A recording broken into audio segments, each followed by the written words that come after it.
Jesús y luego los que oyeron. ¿Quiénes son los que oyeron principalmente?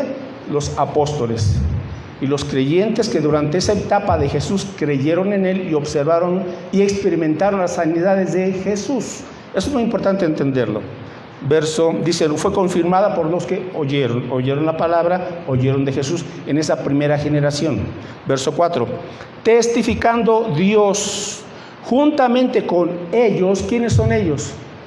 Los apóstoles, ok, ¿verdad? Testificando Dios juntamente con ellos, con señales y prodigios y diversos milagros y repartimientos del Espíritu Santo según su voluntad. Así es que durante esa primera generación, después de Jesús, Dios testificó dando señales. ¿A través de quién? De Jesús. Y ahorita vamos a ver por qué Jesús hizo milagros. ¿Por qué? Bueno, Dios estaba respaldando a su Hijo, a Cristo que lo envió, y Jesús estaba enseñando la palabra y estaba también haciendo señales, prodigios y milagros. ¿Quién fue? Esa primera generación.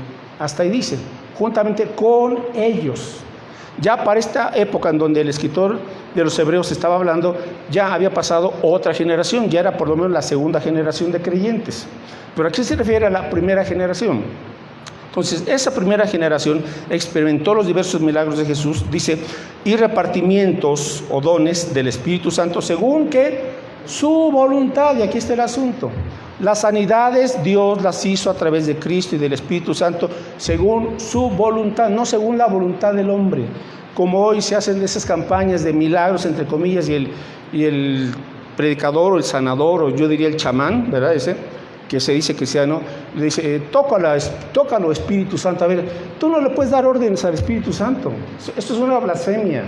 Pero la gente lo ve natural y la gente se cae al suelo y comienza a tener convulsiones y una serie de movimientos muy raros que no están en la Escritura, pero piensan que Él los está sanando. Cuidado, tenemos que ir a la Biblia.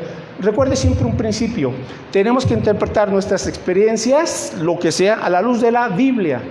Y no la Biblia a la luz de nuestras experiencias. Ese es el gran error. Usted puede decir, pero yo vi, yo sentí, yo imaginé, yo escuché. Sí, usted puede tener mil experiencias sensoriales o extrasensoriales, pero ese no es el asunto. El asunto es qué dice la Biblia. Si no, nos vamos a equivocar y nos vamos a extraviar. Entonces, no podemos apartarnos de lo que dice la Escritura. Por eso estoy explicando el contexto. Entonces, ¿qué estaba haciendo Dios en esa ocasión? Estaba respaldando a Cristo, porque Cristo había venido. Primeramente vino a los judíos, a su pueblo, y luego a los gentiles, a nosotros. Entonces, para que la gente creyera en Cristo, Dios le había prometido desde el Antiguo Testamento a Israel que vendría un día un Mesías, que haría maravillas, ¿verdad? Y que Dios confirmaría que Él era el enviado para Israel, para salvación. Cuando llega Jesús, el judío sabía que su Mesías, que su Salvador, una de sus características era que tenía que ejercer poder y milagros y sanidades. Eso lo sabía muy bien el judío. Y ellos estaban esperando al Mesías, al Salvador. Llega Jesús y entonces se encuentra con la situación de no respaldarle, de no creer en Él por conveniencia de los fariseos, el grupo élite de los judíos. Escribas, fariseos, saduceos rechazaron a Jesús porque no les convenía. Sin embargo, Jesús hizo una serie de milagros. ¿Por qué? Porque eso era parte de su ministerio, para que Israel creyera que Él venía a ser el Salvador, pero en primer lugar era el Salvador de su alma, de su espíritu. Eso es lo primero. Antes que del Imperio Romano, ellos estaban bajo la esclavitud o la opresión de los romanos. Jesús era el Salvador espiritual, contemplando la vida eterna. No solamente salvarlos un ratito. Mire, ellos fueron salvados de varios imperios, por necios, por rebeldes, cayeron ahí. Cuando ellos estaban como esclavos en Egipto, Dios los liberó a través de Moisés, ¿verdad? Hubo milagros que hizo Dios a través de Moisés. No fue Moisés, fue Dios. Entonces, esos milagros, el pueblo judío sabía que Dios los estaba haciendo. Bueno, pero ellos se quedaron con esa idea de solamente lo milagroso para ser libertados de la opresión de un enemigo físico, como en esa ocasión los egipcios. Años más tarde, los romanos ahora los tenían bajo esclavitud por su desobediencia y rebeldía. Ok, ahora, Llega Jesús y él tenía que ser respaldado y él tenía que dar la evidencia de que era el Mesías, el verdadero. Busque por favor Hechos 2:22. Hechos 2:22. ¿Por qué? Porque en la época de Jesús, al igual que hoy, se habían levantado falsos mesías, falsos profetas, etc. Siempre han habido falsos profetas, falsos maestros, falsos pastores, etc. ¿verdad? Entonces, en Hechos capítulo 2, versículo 22, Hechos 2:22, dice aquí, está predicando Pedro. ¿A quiénes está predicando? Lean lo primerito del versículo 22. ¿A quiénes? ¿A quiénes? ¿A quiénes? Israelitas. Siempre tenemos que entender el contexto.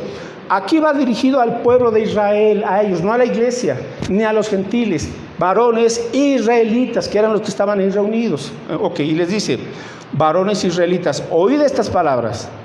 Jesús Nazareno, varón aprobado, o sea, él era el Mesías respaldado y enviado por Dios, aprobado por Dios entre vosotros con las maravillas, prodigios y señales que Dios hizo entre vosotros por medio de él, como vosotros mismos sabéis. Entonces, ¿qué es lo que le estaba predicando Pedro a los judíos? Él es el Mesías. Ustedes están viendo sus milagros, sus prodigios, como Dios lo hizo a través de él. Entonces, el pueblo judío tenía que creer que él era el Mesías. Bien, seguimos. Primera de Corintios, capítulo 1, versículo 22. Primera de Corintios 1, 22. Ahora, ¿qué es lo que dice Pablo? Estamos entrando apenas en el contexto. Primera de Corintios 1, 22. Dice aquí el apóstol Pablo, porque ¿quiénes? Los judíos, ¿qué piden? Señales. Pero los griegos, ¿qué buscan? Sabiduría. Hay dos grupos de personas, judíos, griegos. Los griegos siempre estaban buscando sabiduría. Esa era la mentalidad de un griego. Siempre querían conocer algo nuevo, para sentirse satisfechos, para saber el sentido de la vida, etc. Bueno, la sabiduría mundana, la sabiduría del mundo, así eran los griegos, ¿verdad? Buscaban siempre la última moda en oradores, etc. Bueno, ahora, pero aquí dice, porque los judíos, los israelitas, ¿qué piden? No sabiduría. ¿Qué piden? Señales, porque Dios les había prometido a los judíos señales, a quien yo les envíe para ser su salvador. Una de sus características, una entre muchas otras, es que va a hacer señales, milagros. Ahora sí vamos entendiendo por qué Jesús hizo muchos milagros. Y otro más, Juan capítulo 3, el Evangelio de Juan. Juan capítulo 3, estaba aquí platicando Jesús. ¿Con quién? Con Nicodemo. ¿Y quién era Nicodemo? Un líder judío, un líder, una eminencia que conocía el Antiguo Testamento como pocos, ¿verdad? Y vea esa conversación que tienen en la noche Jesús y Nicodemo, Juan 3, 1 y 2. Había un hombre de los fariseos, o sea, del grupo religioso élite de los judíos, que se llamaba Nicodemo, un principal, o sea, un líder, no estamos hablando con cualquier judío, un principal entre los judíos. Siempre ve ese contexto judío en primer lugar. Verso 2, vino a Jesús de noche y le dijo, Rabí, sabemos que has venido de Dios como maestro, porque nadie puede hacer estas señales. ¿Qué piden los judíos? Señales, ahí están. Vienes de Dios porque nadie puede hacer estas señales que tú haces si no está Dios con él. Es importante entender esto. Jesús vino primeramente a los judíos, luego a nosotros. Las señales eran para los judíos. Aquí está el Mesías. Las señales están confirmando que Dios lo envió. Estaba habiendo un cambio, recuerde, del antiguo pacto, los 10 mandamientos y toda la ley que Dios les envió en el Antiguo Testamento, a una época nueva, el nuevo pacto. A través de Cristo Jesús. Jesús establece un pacto nuevo, un pacto mejor. Antes los judíos tenían que obedecer la ley, los 10 mandamientos de manera externa y nunca lo pudieron hacer. Ahora viene Cristo y Él dice, pondré mis palabras dentro de vosotros. Y ese es el gran cambio, que ahora un creyente en el nuevo pacto, en el Nuevo Testamento, sí puede obedecer a Dios porque Dios ha puesto dentro de él su Espíritu Santo. Le ha dado una nueva naturaleza y un nuevo corazón. Por eso es que ahora el creyente sí puede obedecer a Dios. Ok, entonces en este cambio del antiguo pacto al nuevo pacto viene Jesús. Entonces, ¿y qué con las sanidades? Bueno, ahora vamos a ver este asunto. ¿Por qué hubo tanto énfasis en los milagros en un principio?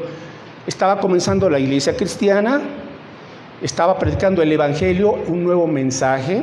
La salvación es por fe, no por obras, por fe. Es gratis porque Cristo pagó todo el precio que nosotros no podíamos haber pagado. ¿Qué se necesita para estar en la presencia de Dios? Una vida perfecta. ¿Y quién la puede tener? Ninguno la tenemos, pero hubo alguien que sí la tuvo, que siempre obedeció los mandamientos de Dios, fue Cristo. Él la cumplió por nosotros, Él la obedeció por nosotros y Él murió por el castigo que merecíamos y fue a la cruz, derramó su sangre. Por eso dice Isaías y Pedro, y por su sangre y por su llaga fuimos nosotros curados. Pero está hablando más allá de la curación física, está hablando de una salvación y una curación eterna. Por eso un día, cuando Dios nos llama a su presencia, estaremos 100% sanos. Amén. Entonces, mientras llegue ese tiempo, por eso por su llaga fuimos curados.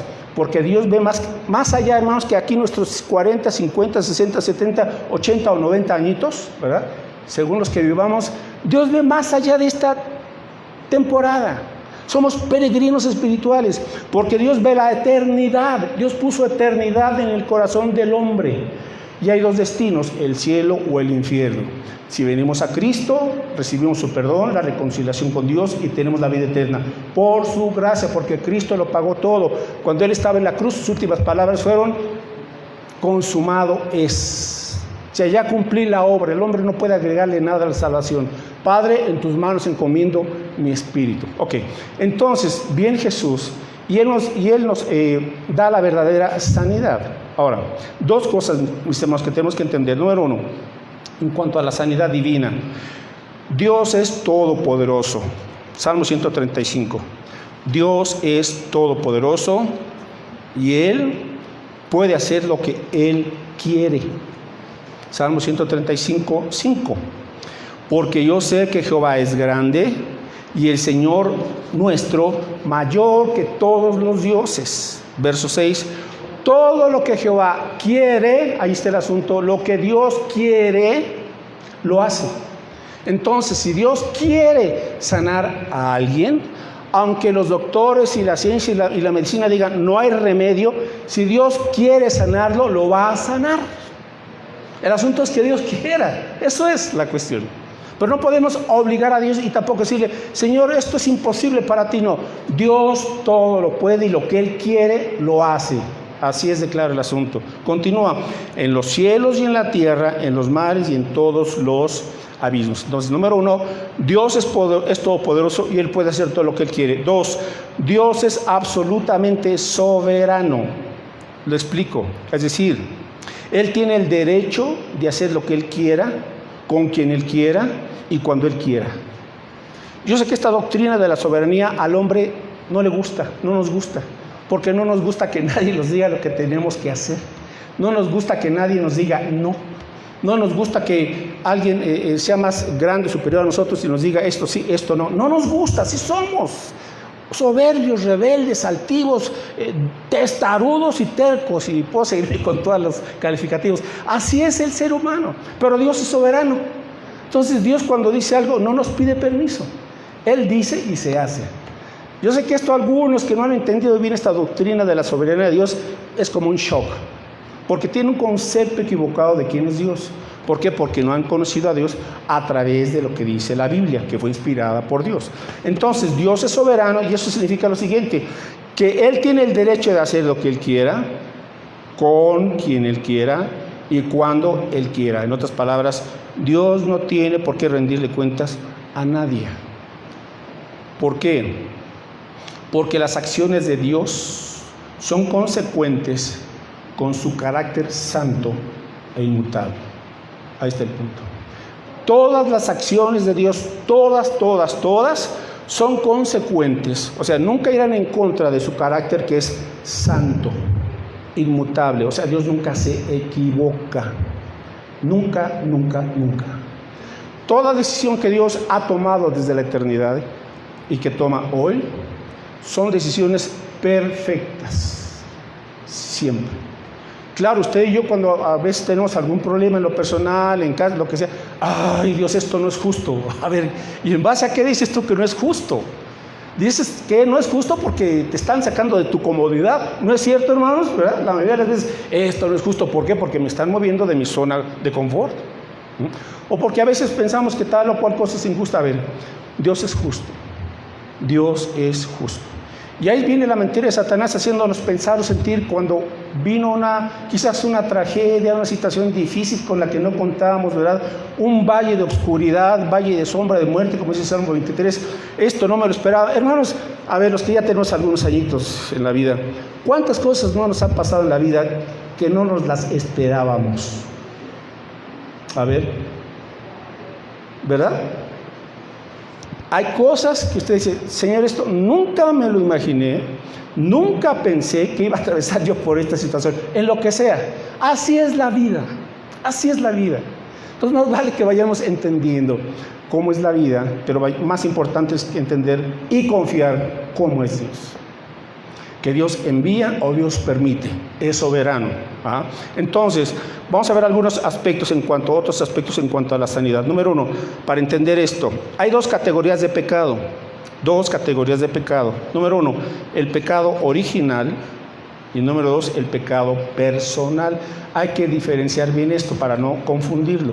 Ok, entonces, el pecado, lo que se llama el pecado original, ¿qué es? Es la desobediencia de Adán. Dios creó al hombre y a la mujer perfectos. Escúchalo bien, perfectos. Adán y Eva vivían felices. Algunos dicen que vivían felices porque no tenían suegra todavía Adán, ¿verdad? Quién sabe, pero bueno, el caso es que vivían felices. No tenían rencillas, no tenían discordias, no tenían problemas, no tenían conflictos, se entendían a la perfección, se amaban a la perfección, armonía pura y perfecta en el paraíso. Así los creó Dios, y no estoy hablando de un cuento, estoy hablando de la realidad inicial, porque Dios nos creó para tener comunión con Él y para ser felices con los demás. Entonces, en el huerto del Edén había perfección, un ambiente perfecto. Dios se paseaba en el huerto del Edén y ellos podían comunicarse con Dios.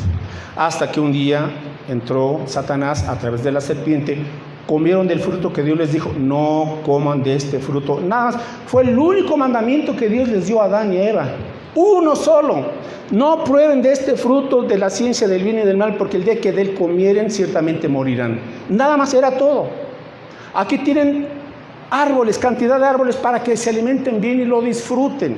Un ambiente perfecto. Bueno, desobedeció Eva, fue engañada por Satanás. Adán no fue engañado, él pecó porque sabía de primera mano lo que Dios le había dicho. Entonces viene el pecado. Y ahí, hermanos, se origina lo que es el pecado original. El pecado original. De ahí, la raza humana hemos heredado, todos los seres humanos, sin excepción, hemos heredado esta naturaleza inclinada al mal. Así es. Entonces, en este sentido, el pecado, podemos decir lo que es universal. El mundo cayó en una maldición, los animales comenzaron a ser violentos, etc. Y 2, cuando el hombre decide ya desobedecer, entonces el pecado se convierte en un pecado personal. Aquí están los 2 puntos, pecado original y pecado personal, cuando decidimos ya pecar. ¿Por qué hay enfermedad en el mundo y muerte? Por el pecado original. El plan de Dios no era que Adán y Eva envejecieran, el plan de Dios era que Adán y Eva fueran eternos, pero pecaron, y a partir de ese momento viene la enfermedad y luego la muerte. ¿Vamos hasta aquí? Si hay alguna pregunta, con toda confianza levante la mano y hágala. ¿Sí? Bueno, continuamos entonces.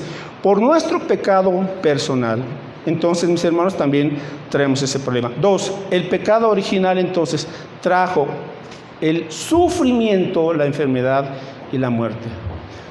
No era el plan de Dios que el hombre sufriera, que el hombre se enfermara y que el hombre muriera. Eso debe quedar claro, hermanos.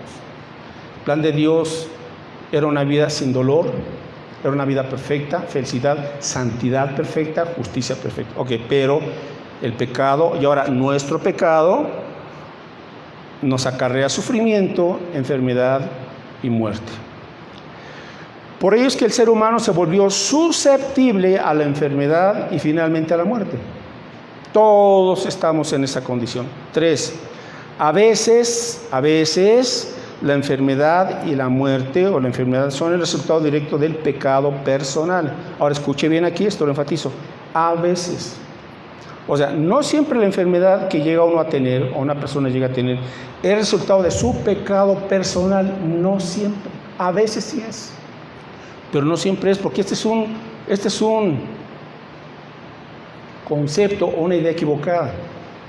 Se enferma alguien o le da una enfermedad muy difícil, de seguro tienes un pecado por ahí. A ver, momentito. Cuando Job se enfermó, vaya Job 1 y 2, ¿cómo describe la Biblia a Job? O mejor dicho, ¿cómo describe Dios a Job? Cuando se acerca a Satanás al cielo, ¿verdad? Y va con Dios y con sus ángeles y platica. ¿Y qué es lo que le dice el Señor a Job? El Señor a Satanás, hermanos. A ver, busque Job, por favor. ¿Cómo consideraba Dios a Job? Job. ¿Cómo lo consideraba? Job 1. Antes de los Salmos está el libro de Job. Ok. Entonces, dice aquí que se presentó Satanás y sus ángeles, verso 7. Y dijo Jehová a Satanás, Job 1:7, ¿de dónde vienes? Respondiendo Satanás a Jehová, dijo, de rodear la tierra y de andar por ella. Verso 8, y Jehová dijo a Satanás, ¿no has considerado a mi siervo Job, que no hay otro como él en la tierra, varón perfecto, o sea, maduro es la traducción más cercana, varón maduro, recto, temeroso de Dios y apartado del mal? ¿Cómo era Job? Una persona íntegra delante de Dios. Entonces, y sin embargo, cuando vamos a Job capítulo 2, y regresa otra vez Satanás, ¿verdad? Y vuelve a preguntarle, le dice, versículo 6, Job 2:6. A ver, Job 2:3.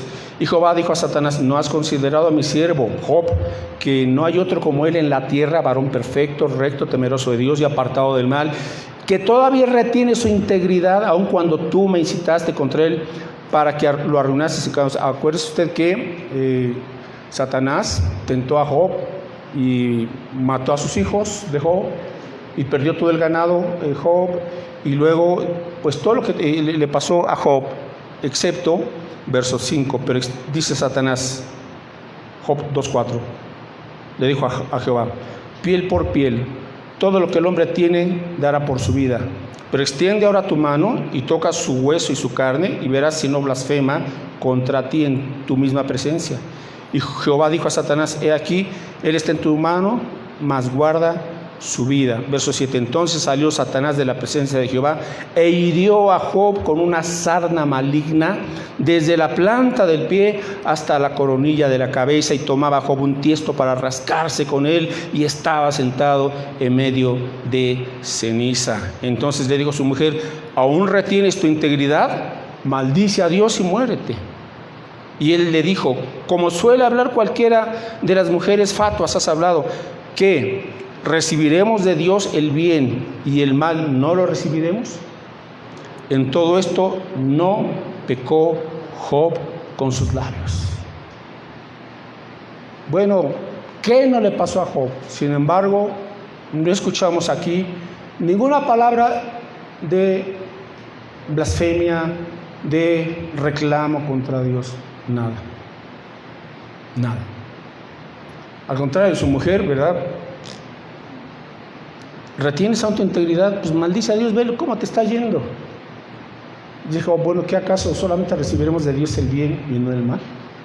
En otras palabras, o sea, ¿por qué? ¿Por qué creo en Dios? ¿Porque nada más tengo bendiciones? ¿Y qué? Cuando tengo problemas, dificultades, o Dios no me concedió algo que yo quería, ¿qué? ¿Lo voy a dejar? Dios había rodeado, por decirlo así, de bendiciones a Job.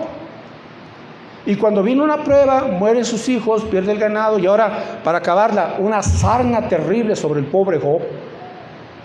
Y luego, todavía peor, llegan sus amigos 3 amigos que son los que a lo que voy al tema. A ver, Job, tú eras un hombre próspero, tenías una gran familia, tenías riqueza, tenías salud, y ve en qué condición te encuentras, Job. A ver, Job, di tu pecado.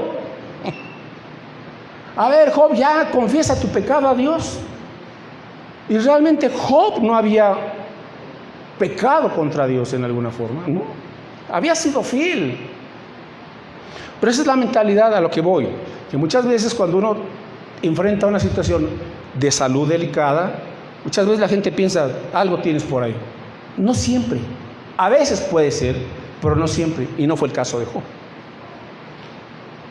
Todo Job, el libro de Job, llegó un momento en donde Job, sí, ¿verdad? Fue la prueba tan intensa para él, pero él nunca blasfemó contra Dios.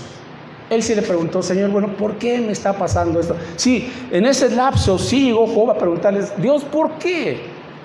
Y es la pregunta que hacemos los seres humanos, Señor, ¿por qué vino esta tragedia a mi familia o a mi vida o a un ser querido? ¿Por qué me corrieron del trabajo? Si yo era trabajador, era puntual, era leal al jefe, lo que sea. ¿Por qué esta situación? ¿Por qué un divorcio, Señor? ¿Por qué ¿Por qué una pérdida? ¿Verdad? Un familiar, un ser querido. Sí, llegamos a preguntar eso, pero ¿sabes? Esa no es la pregunta correcta. ¿Y por qué Dios muchas veces no nos contesta esa pregunta? Porque no lo vamos a entender. Porque los planes de Dios son más grandes que nuestros planes, dice Isaías. Mis pensamientos son más altos que tus pensamientos y mis caminos, dice Dios, son más altos que tus caminos. Tú no ves más allá de tu nariz, no ves más allá de la cuadra, a la vuelta ya pierdes la perspectiva de la vida. Pero Dios ve todo. Él ve el pasado, el presente y el futuro, cosa que usted y yo no podemos. Por eso nos dice Dios, no esperes entenderlo todo, aprende a confiar en mí. Esa es la clave, mis hermanos, confiar en Dios. Entonces, a veces la enfermedad es resultado del pecado personal, a veces. Número 4, a veces la enfermedad es producida por Satanás. A veces, como en este caso. Cuidado con la perspectiva carismática pentecostal que dice toda enfermedad es del diablo. No, señores, no. Vayan a la Biblia. No toda enfermedad proviene de Satanás. A veces sí. Este fue un caso y permitido por Dios. Satanás le tuvo que pedir permiso a Dios. Esa es la soberanía de Dios. No es que Dios lo haya enviado directamente. A veces Dios lo permite para probarnos, ¿sí? Y para acercarnos más a Él, y para ver inclusive la gloria de Dios, y para experimentar cuán fiel sigue siendo Dios a pesar de que pasamos por un proceso de tiempo difícil. 5. Entonces, a veces la enfermedad y la muerte no tienen nada que ver en absoluto con el pecado. A veces. Juan 9. Por eso estoy yendo a los argumentos bíblicos para poder refutar los malos entendimientos o las malas aplicaciones. Juan capítulo 9. Estaba Jesús aquí, también con sus discípulos, y en ese caminar de Cristo, Juan 9 del 1 al 3, dice aquí, Juan 9 del 1 al 3, al pasar Jesús vio a un hombre, ¿cómo? Ciego de nacimiento. Ciego de nacimiento, verso 2. Y le preguntaron sus discípulos, diciendo, vea usted las preguntas, Rabí, o sea, maestro, ¿quién pecó? ¿Este o sus padres para que haya nacido ciego? Esta persona ciega ya era una persona mayor. Entonces, cuando la ven, ¿verdad? Sin la vista, a ver, Señor, ¿quién pecó? Es que esa es la conclusión. A ver, Dios, ¿quién pecó? ¿Este hombre o sus padres? ¿Y qué le respondió Jesús? Versículo 3. Ve usted la sabiduría de Jesús. Y respondió Jesús, no es que este pecó. Entonces, número 1, no era por causa del pecado del ciego. No. Luego, ni sus padres. Entonces, tampoco ellos pecaron. Sino para que las obras de Dios se manifiesten en él. ¿Qué obras de Dios? Más adelante, no lo vas a ver ahorita todo, Jesús lo sana. Jesús le devuelve la vida. ¿Y qué sucede? Que el ciego de nacimiento, ¿qué? Glorifica a Jesús, glorifica a Dios. Las personas alrededor y los discípulos glorifican a Dios. No pecó ni sus padres ni él. Esto sucedió para que la gente glorificara a Dios. Hermano, esto es difícil de entender, la verdad. ¿Cómo esa persona estuvo casi toda una vida sin ver, pero era parte del plan de Dios? A ver. Y era parte del plan de Dios. Pero nosotros pensamos que Dios siempre tiene que bendecirnos, que no tiene que haber un clima de 40 grados. ¿Por qué, Señor? Tan siquiera estuviera en Acapulco, bueno, ok, ¿verdad? 40 grados con la playa y bien rico y un coco y está bien. Pero aquí en la ciudad, por favor, ¿a quién se le ocurre? Bueno, es como que nada más queremos que tener la vida más tranquilita del mundo y que no tengamos problemas y que nadie nos interrumpa y que nadie nos pida un favor y que nadie nos moleste y que nadie nos distraiga y que no tengamos ninguna situación que no habíamos planeado. A ver, espérate, estás en la tierra, no estás en el cielo todavía. Aquí en la tierra, como voy a compartirles el miércoles, primero Dios, hay cimas y hay valles. Está la cima preciosa de una montaña en donde se puede observar todo el panorama. Pero después de la cima hay un valle. Así es la vida. Hay muchas bendiciones que Dios nos da, pero también hay valles que tenemos que aprender a caminar, sin excepción. Y Dios permite sus valles, porque si siempre tuviéramos sol, sería un desierto. Si en nuestra vida solamente tuviéramos bendición tras bendición tras bendición, como quieren hacernos ver los carismáticos, ven aquí y Dios quiere tu éxito, tu prosperidad, que tu empresa sea millonaria, que nunca te enfermes, que siempre tengas salud, y cuando tengas un problema, ven y recibe tu milagro. A ver, espérame tantito, ese no es el evangelio, ese es un falso evangelio. Por eso tienen millones de adeptos, porque es lo que la gente quiere. La gente quiere la bonanza siempre sin pagar un precio. Así es que vamos entendiendo estos aspectos y que Dios, mis hermanos, no se rige por nuestro cronograma o nuestra comodidad.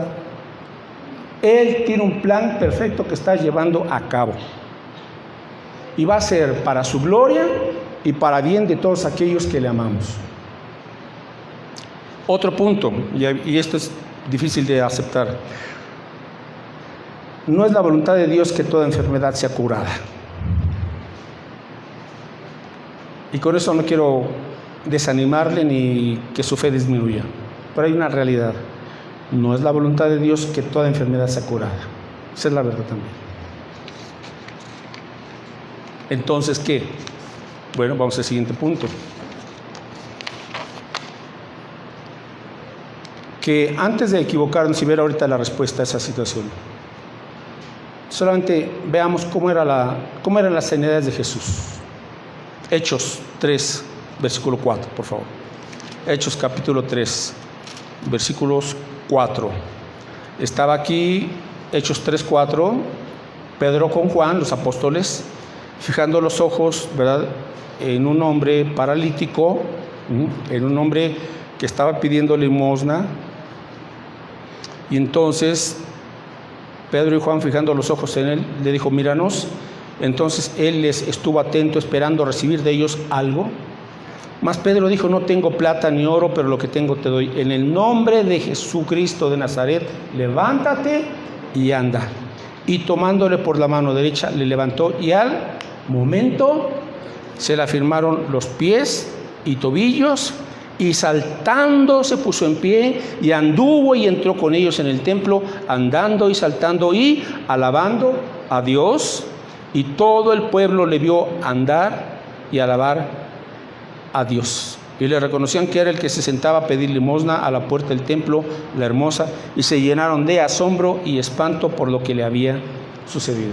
Ok, este es nada más un ejemplo de cómo sanaron los apóstoles en esa primera generación y cómo lo hizo Jesús. Aquí le van 5 características para que veamos si eso es del hombre o es de Dios. Número 1, ¿cómo eran esas sanidades? Número 1, eran instantáneas. Eran instantáneas. Así es el poder de Dios y así lo demostró Jesús. Al ciego, en el instante, le devolvió la vista. En el instante.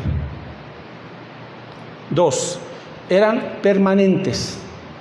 Eran permanentes. Ahora, eso es todo lo contrario a lo que se nos quiere hacer ver hoy con esas campañas de supuestos milagros, en donde ven a la campaña y hay música y hay grandes grupos ahí tocando, ¿verdad? Y hay como una especie de hipnosis colectiva preparando a la gente, ¿verdad? Pero aquí las sanidades eran permanentes. 3, eran completas. Eran completas. En cuántas ocasiones, ahora con el milagro de las redes sociales y la televisión, etcétera, cuando seguro están grabando una disque sanidad y está una persona en su silla de ruedas, la pobre persona iba apenas a duras penas como caminando y le van ayudando y sanidad, sanidad, milagro, milagro, y luego la tienen que volver a ayudar a sentarse. Engaño. La gente está tan sedienta de ser sanada que está dispuesta a creer lo que sea. Pero las sanidades de Jesús eran completas. 4, eran evidentes. Todos alababan a Dios. Y número 5, eran obra de Dios. En comparación, mis hermanos, hoy se hacen campañas o en templos o en estadios. Y muchas de esas enfermedades que sanan, según eso, son enfermedades psicosomáticas. Pues yo tenía un dolor por aquí, pues yo tenía un dolor por acá, yo tenía otro dolor por acá, yo tenía migraña y ya se me quitó. Pues quizás tenía mucho estrés, quizás tenía por ahí acumulados muchos problemas y llega y como en una especie de catarsis, saca todo lo que tiene y pues ya su cuerpo se relaja y ya se siente mejor. Hay enfermedades psicosomáticas. ¿Pero qué? ¿Y eso qué? Las sanidades de Jesús eran totalmente distintas. Una pregunta a esas personas o a esos grupos. ¿Por qué si dicen tener el don de hacer milagros? Esa es la gran diferencia. Yo creo que la Biblia dice que con el paso del tiempo, el don que Dios daba, a algunos creyentes, fue temporal. O el don de hacer milagros o el don de sanidades fue temporal. Una vez que se completó de escribir el Nuevo Testamento, toda la verdad de Dios, fueron cesando esos dones. Vea la diferencia. Dios dejó de dar ese don milagroso a hombres creyentes que sí fueron reales. Y ahorita vamos a ver algunos ejemplos. Lo que no ha cesado es Dios en hacer milagros. Esa es la gran diferencia, mis hermanos. ¿Amén? ¿Sí me estoy explicando?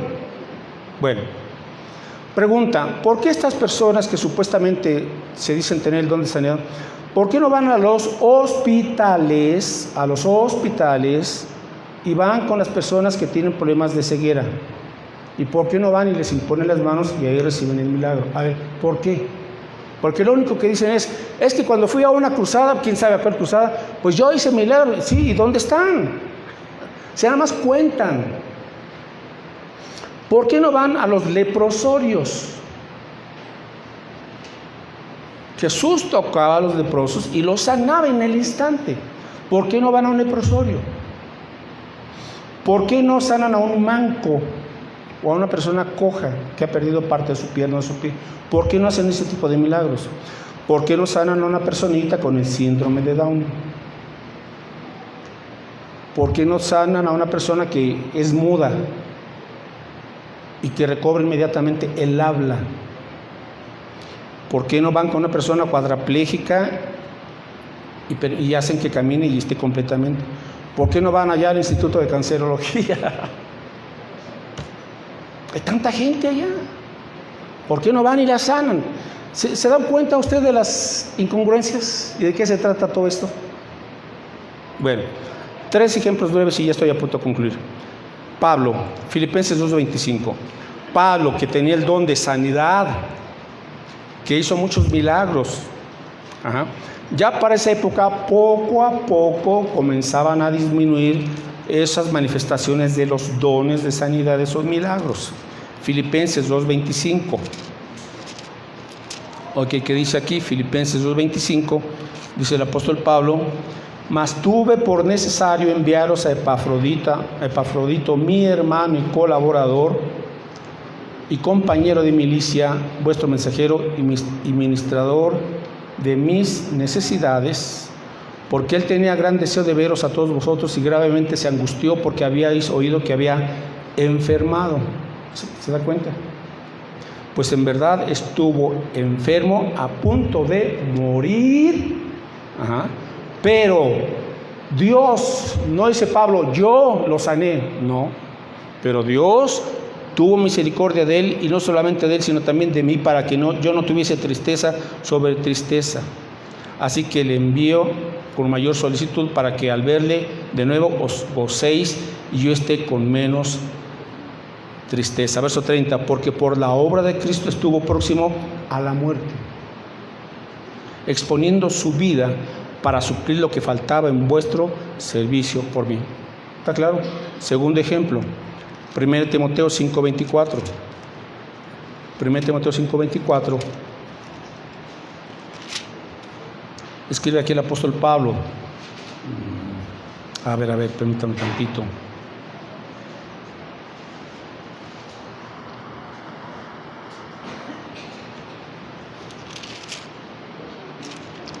Ay. 5:23. 1 Timoteo 5:23. Le dice Pablo a su discípulo, observe a Timoteo: ya no bebas agua, sino usa un poco de vino por causa de tu estómago y de tus frecuentes enfermedades. Pregunta, ¿enfermedades? Entonces, ¿qué? ¿Timoteo estaba pecando y pecando? No, hermanos, es parte de la vida. O sea, los creyentes no estamos exentos de padecer enfermedades X. Ahora, como no había los remedios que hoy conocemos, Pablo dice, ponle un poquito de vino, ¿verdad? Diluido, obviamente, por causa de tus continuas enfermedades. 2 Timoteo 4:20. A ver, 2 Timoteo 4:20. Dice Pablo, Erasto se quedó en Corinto y a Trófimo dejé en Mileto. ¿Cómo lo dejó? Enfermo. Lo dejó enfermo. Un compañero de su equipo de trabajo en la obra misionera. Hermanos, a mi hermano Mileto, creyente, ¿verdad? Lo dejé enfermo. A ver, Pablo, ¿que no tienes fe? Mileto, ¿no tienes fe? No, hermanos, no era falta de fe, ni de Pablo, ni de Mileto. Simplemente es parte de la vida. Pruebas que Dios permite, tan. O sea, no nos compliquemos la vida. Pues, Señor, pues qué pecado. Bueno, quizás si hay pecado, ya, bueno, pues lo confieso, me arrepiento. Pero y si no, pues no tengo por qué estarme angustiando, Señor, pues me estás enviando un castigo, ¿qué? Pues son situaciones que suceden. Ok, y quiero concluir con esto. Número 1, Dios es soberano. Dios es soberano. Todas las cosas están bajo el control de Dios. Todas las cosas están bajo el control de Dios. 2, oremos y confiemos en la respuesta que Dios quiera darnos.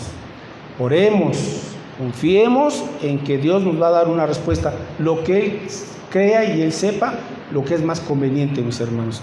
Sí, oremos por la sanidad, todos deseamos estar bien y sanos, es nuestro anhelo, pero a veces pues ya llegamos a cierta situación, no necesariamente a cierta edad, porque hay gente que es muy joven y está luchando con algún tipo de enfermedad. Así es, ni modo, así es la vida. ¿Qué tengo que pedir a Dios? Bueno, vea lo siguiente, la sanidad de Dios puede ser, número 1, directa. Si Dios quiere hacer un milagro a esa enfermedad personal o de alguien más, y a Dios le plugo hacerlo, Él lo va a hacer de manera directa, sin ciencia, sin doctores, sin medicina, etc. Número 1, Dios puede sanar de manera directa. Así es. Si Él lo quiere hacer, es soberano. Amén. Por eso nunca debemos dejar de orar. 2, la sanidad también puede ser de manera indirecta. ¿Y a qué me refiero? Que Dios puede usar la ciencia, los doctores, la medicina. ¿Cómo se le llama a eso? La gracia común de Dios. Hay una gracia salvífica o salvadora que Dios le da solamente a los cristianos. La gracia salvadora, o sea, tenemos ya la salvación en Cristo. Pero la gracia común es una gracia que Dios le da al mundo por ser creación de Dios, nada más. Entonces, Dios puede usar a un doctor, a los doctores, ¿sí? Dios puede usar un hospital, una clínica, los aparatos más recientes, sí, por supuesto. Dios puede usar los medicamentos también, hermanos. Pero a veces el punto de vista carismático pentecostés, no tomes medicina porque eso es falta de fe. Que Dios te sane así, a ver, tranquilo. ¿Dónde está eso?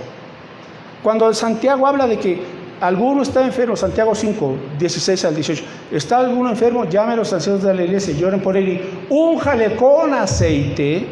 La idea es, toma tu medicina. Las medicinas estaban hechas a base de ciertos aceites. Y no está peleada la medicina con la oración, ni con Dios, porque la verdadera ciencia proviene de Dios. Amén. Ok. 3, la sanidad puede ser instantánea o puede ser un proceso de recuperación que lleva tiempo. Pero a veces somos medio desesperados. Dios ya. Y Dios nos dice, espera, estoy usando este proceso de sanación en tu vida para enseñarte a ser paciente, número 1. Número 2, para enseñarte a confiar en mí. Número 3, para enseñarte también a que tienes que depender de otros. A veces nos sentimos tan autosuficientes que decimos, no, yo nunca voy a necesitar de nadie. ¿Qué?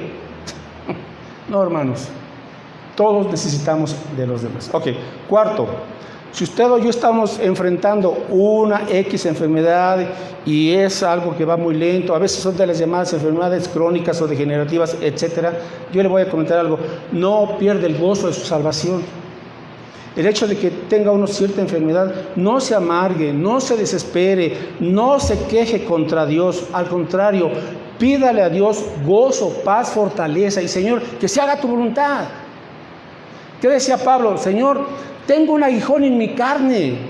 2 Corintios 12, tengo un aguijón en mi carne. Ahora, aguijón significa algo que tenía clavado, que le estaba produciendo dolor al apóstol Pablo. ¿Y qué dice Pablo? Hermanos, le he rogado a Dios 3 veces que me quite este aguijón. ¿Qué era ese aguijón? No sabemos. Pero era algo que le producía dolor a Pablo. ¿Y cuál fue la respuesta de Dios? Pablo, bástate mi gracia. O sea, Pablo, te voy a dar fortaleza, te voy a dar consuelo, te voy a dar paz, pero vas a seguir con esa espina. Y no encontramos en las cartas de Pablo ni una sola insinuación de algo que le esté reprochando a Dios, de algo que, Señor, si soy tu siervo, te he seguido fielmente, he sufrido por tu causa, ¿por qué me permites o me haces esto? Nada. Pablo dice, hermanos, gozaos en el Señor, siempre os digo, regocijaos en el Señor. Sí, a nadie nos gusta tener dolor, a nadie nos gusta padecer sufrimiento, a nadie nos gusta estar enfermos, de acuerdo, pero es parte de la vida, mis hermanos. Entonces, en vez de quejar, mejor aprenda. ¿Yo qué es lo que he aprendido cada día? A vivir en Cristo, a darle gracias, a concentrarme en el día de hoy. Punto. Tan. El día de mañana Dios sabrá. Lo que tengo ahorita es vida, este tiempo, y lo que tengo, busco glorificar a Dios. Busco ser fiel al Señor, a ser agradecido, a disfrutar mi familia, a disfrutar la iglesia, a compartir su palabra. Lo que tengo hoy, porque es lo único que tengo hoy. No tengo ni mi pasado, eso ya pasó. No tengo ni mi futuro, esté a las manos de Dios. Lo que sí Dios me da es la bendición de hoy, disfrutar de la vida, punto. ¿Qué tenga Él más adelante? No sé. Confío en Él. Entonces, número 5, recuerda que padecer una enfermedad no es necesariamente falta de fe. Quizás sea parte del plan de Dios. Ahora, la mayoría de las veces Dios sana, sí. La mayoría de las veces Dios sana. Y cuando no es así, Dios nos da su gracia. Para no amargarnos, sino para gozarnos, fortalecernos y seguir fieles en su camino, hermanos. ¿Por qué voy a abandonar a Dios cuando tengo una enfermedad? ¿Por qué? Fieles en todo tiempo, ¿no? Le preguntaron a un anciano, creo que se llamaba Policarpo, por ahí del año 90, después de Cristo, en los años de la persecución, en donde mataban a los cristianos y los ponían en un palo, Nerón, y les untaban aceite y los prendían así vivos. o los echaban a los leones o a los perros salvajes, a los cristianos y a sus familias. Reniega de Cristo para que no mueras. Y eran fieles a Cristo. Y le preguntaron a este anciano: te vamos a castigar, te vamos a enviar a la hoguera, a menos que reniegues de Cristo. ¿Y qué dijo él? Tengo 90 años y Cristo nunca me ha sido infiel. ¿Cómo yo le voy a ser infiel a mi Señor? ¿No? Y fue a la hoguera. Así es que, hermanos, tenemos que aprender a vivir un día a la vez. Sí, si usted padece de cierta enfermedad, cuídese, siga los lineamientos médicos, aliméntese bien, si le medicaron, pues tómese las medicinas. Está bien, hermanos, pero esperamos en Dios. Y cuando lleguemos a enfermarnos, lo primero que tenemos que hacer es orar a Dios. Antes que acudir al doctor, lo primero: Señor, hay esta enfermedad en mi vida, me encomiendo a ti, porque de ti proviene la vida y la salud. Lo primero. Ahora, para concluir, 2 Corintios 4, recuerde que aunque el exterior se va desgastando, ¿verdad? 2 Corintios 4, el 15 al 18, ¿qué dice Pablo? Ahora, Pablo ya era un anciano cuando está escribiendo esto. ¿Qué no había sufrido Pablo por la causa de Cristo? 2 Corintios 4, del 15. Porque todas estas cosas padecemos por amor a vosotros, para que abundando la gracia por medio de muchos, la acción de gracia sobreabunde para gloria de Dios. Por tanto, no desmayamos. Aquí está, mis hermanos, lo que enfrentemos. No desmayemos, no nos desanimemos. Antes, aunque nuestro hombre exterior se va desgastando, aunque no sea por enfermedad, ya por la edad, nos vamos haciendo viejitos. Así es la vida. Este hombre, aunque exterior se va desgastando, el interior, no obstante, se renueva. Aquí está la clave. Enfóquese en su interior. Lo exterior sí, cuídese, pero no se amargue, no se desanime. Concéntrese en mi interior. Cristo está en mí, Señor, que yo siga madurando, adorándote, glorificando y siendo un testimonio vivo a los demás. El interior se renueva. Dice verso de día en día. Verso 17, porque esta leve tribulación, ¿por qué es leve tribulación? Dice Pablo, es algo momentáneo. ¿En comparación con qué, Pablo? Con la eternidad. Por eso dice que es leve y es momentáneo. Dice, produce en nosotros. O sea, esos tiempos de tribulación, de prueba, de adversidad, de dificultad, y no solamente ya estoy hablando de dificultad física, esos periodos de dificultad, de tormentas familiares, de tormentas matrimoniales, Dios te está enseñando algo. Dice, produce en nosotros un cada vez más excelente y eterno peso de gloria, no mirando nosotros las cosas que se ven, sino las que no se ven, porque las que se ven son temporales, pero las que no se ven son eternas. Entonces, ¿qué nos espera? Romanos 8. Esto es lo que nos espera. Romanos 8, dice Pablo aquí también lo siguiente. Y si somos, Romanos 8, 17, y si hijos, somos también herederos de Dios, coherederos con Cristo, si es que padecemos juntamente con Él, para que juntamente con Él seamos glorificados. Pues tengo por cierto, se dice Pablo, tengo la certeza, mis hermanos, al 100%, que las aflicciones, plural, las aflicciones, no nada más la aflicción física, las aflicciones del tiempo presente. ¿Qué es lo que tiene Pablo? El tiempo presente. No son comparables, y aquí viene, con ¿qué es lo que espera el cristiano? La gloria venidera que en nosotros ha de manifestarse. ¿Cuál es esa gloria venidera que se va a manifestar? Que cuando Cristo venga y nos arrebate y nos levante, seremos semejantes a Él, a la gloria suya. Tendremos entonces un cuerpo perfecto, eterno, sin enfermedades, sin problemas, que nunca va a morir, nunca va a envejecer, sino al contrario. Apocalipsis 21:4, por favor, con esto terminamos. Apocalipsis 21:4, que cuando seamos glorificados, o sea, seamos llevados a la presencia de Cristo, entonces, ¿qué hará Dios, mis hermanos? Entonces, Apocalipsis 21:4, enjugará Dios toda lágrima. ¿Quién no ha llorado en esta vida? ¿Quién no ha llorado? Estamos en un mundo caído. Entonces Dios enjugará toda lágrima de los ojos de ellos, y ya no habrá muerte, ni habrá más llanto, ni clamor, o sea, ni queja, ni dolor, ni sufrimiento. Dice, porque las primeras cosas, ¿qué? Pasaron. Verso 5.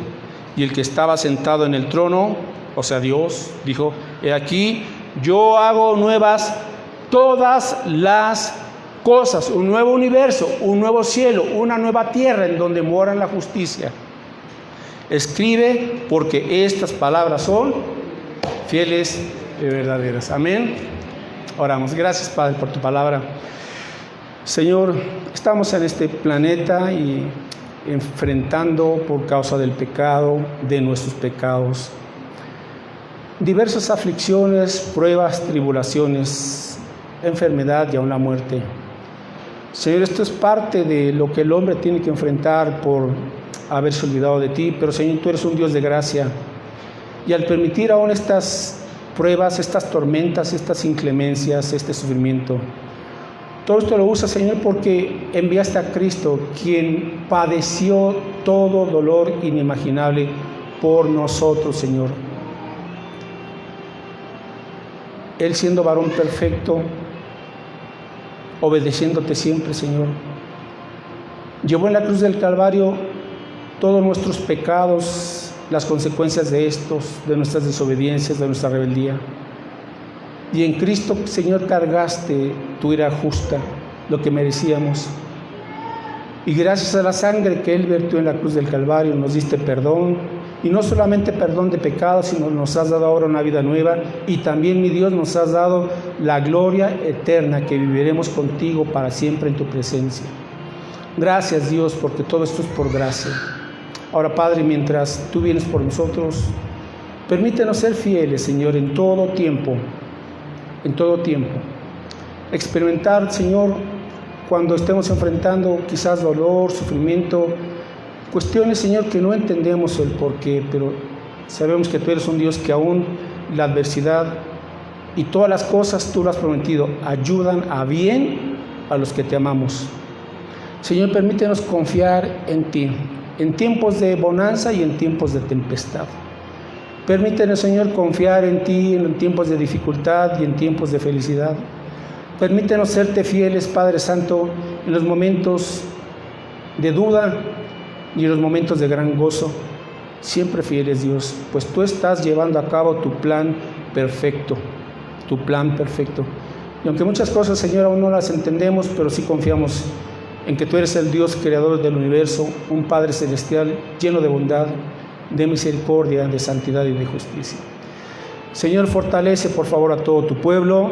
Queremos orar también especialmente por nuestros hermanos, hermanas, quizás niños, jóvenes o adultos, Señor, que estamos de una u otra forma enfrentando algún tipo de enfermedad.